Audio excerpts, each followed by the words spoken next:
Hello and welcome back to Newsroom Nigeria. This is where we give you hot, fresh, and sizzling news all day long. Tinubu'S media aide Bayo Onanuga under fire for embarrassing the president. Bayo Onanuga, special advisor to President Bola Tinubu on information and strategy, is under fire for endorsing Aliko Dangote, president of Dangote Group. On Tuesday, he posted a Bloomberg report of an interview with the president of Dangote Group, Aliko Dangote, advising the federal government that this is the right time to remove fuel subsidies completely. Dangote, whose 650,000 barrels per day Dangote Petroleum Refinery has started supplying petrol, boasted that fuel production at the refinery would help Nigeria save money. But this refinery will resolve a lot of issues out there. You know, it will show the real consumption of Nigeria because nobody can tell you. Some people say 60 million liters of gasoline per day. Some say it's less.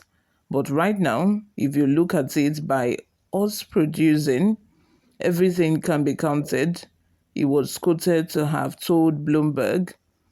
It was a shocking post to read on Onanuga's handle, considering the fact that the federal government had repeatedly denied paying any fuel subsidy since May 2023, when President Tinubu announced the end of subsidy.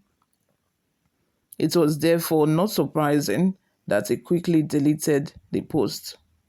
Sources disclosed that Onanuga had to delete the post because of the embarrassment it caused President Tinubu, who doubles as the Minister of Petroleum Resources. Onanuga himself had said in a statement on Tuesday that the federal government did not lie about the subsidy removal, further making this post on Dangote interview more ridiculous. Onanuga said the government has been faithful to its policy that it was no longer going to pay fuel subsidies since the deregulation of the sector in May last year. People who have reviewed the situation have asked if Onanuga is quietly working for Dangote within the presidency due to his penchant for promoting the businessman in his paper, PM News, and statements as Tinubu'S advisor. During the last strike action called by the Nigerian Labour Congress (NLC), Onanuga issued a controversial statement that was meant to reply the UK's Labour Party on alleged human rights abuses in Nigeria, but ended up promoting Dangote's business ingenuity.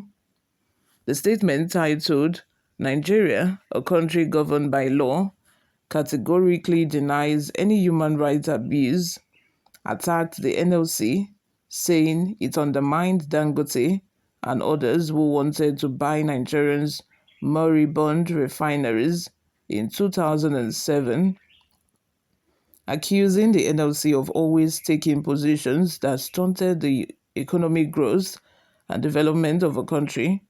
Onanuga said the labor union frustrated the sale of a Port Harcourt refinery to Dangote.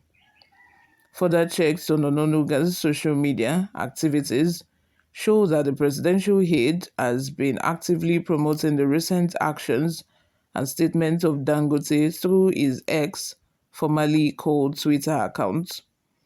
Over the past year, Onanuga's series of tweets has placed him as a proponent of Dangote's vision.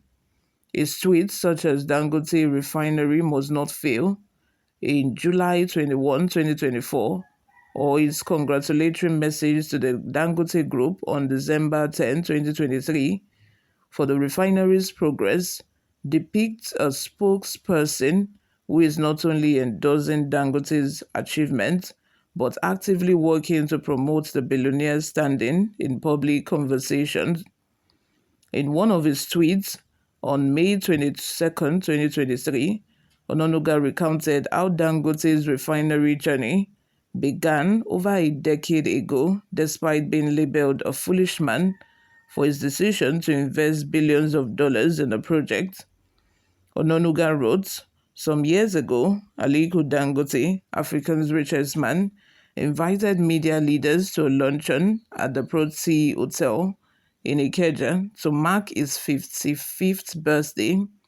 One of his guests sat around him at the center table. They chatted freely.